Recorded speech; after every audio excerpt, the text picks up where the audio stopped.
தேவரையா, தேசியமும் தெய்வீகமும் இரு கண்கள் அப்படின்னு சொன்ன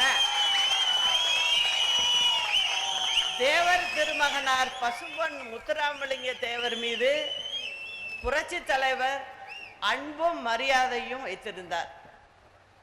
அதே போல இங்கிருந்த அன்பு சகோதரர் வி.கே. மூக்கையா தேவர் மீதும் புரட்சி தலைவர் மதிப்பும் மரியாதையும் வைத்திருந்தார். புரட்சி தலைவர் இங்க தேர்தல் பிரச்சாரம் செஞ்சு நம்ம வாக்கு சேகரிக்கும் போது தீவிரமா வாக்கு சேகரிச்சுக்கிட்டு இருக்காரு. அப்போ புரட்சி தலைவர் என்ன பண்றாரு, சகோதரர் மூக்கையா தேவர் வீட்டுக்கு போறாரு. ஆனா அன்னைக்கு திரு மூக்கையா தேவர் அவர்கள் தன்னுடைய ஆதரவை திமுகவுக்கு கொடுத்திருக்காரு. அவர் திமுக வேட்பாளருக்காக வாக்கு சேர்க்க வெளியில் சென்று இருக்கார். அவருக்கு தகவல் சொல்றாங்க, உங்க வீட்டுக்கு தலைவர் வந்திருக்காரு, அங்க இருக்காருன்னு சொல்றாங்க. இவர் உடனேயே அந்த வாக்கு சேகரிப்பை நிறுத்திட்டு உடனே வீட்டுக்கு புறப்பட்டு அவருடைய இல்லத்திற்கு வர்றார்.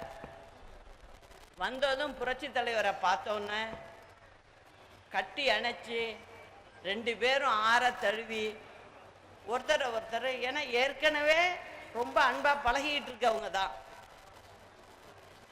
அப்புறம் உட்காந்து பேசிட்டு வர்றார். அதுக்கு பிறகு பார்த்தீங்கன்னா தேர்தல் முடிவுகள் வருது.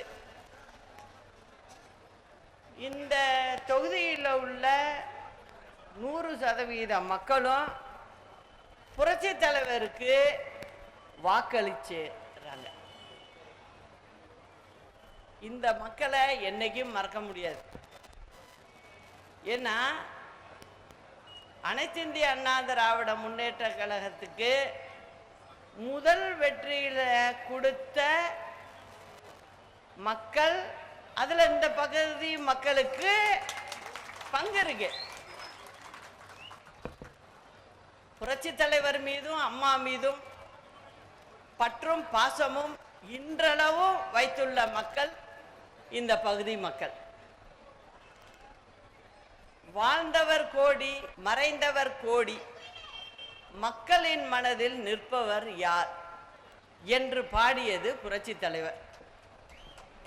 தமிழக மக்களின் இதயங்களில் நீக்கமற நிறைந்திருப்பவர்கள் நம் புரட்சி தலைவர் அவர்களும் புரட்சி தலைவி அம்மா அவர்களும்.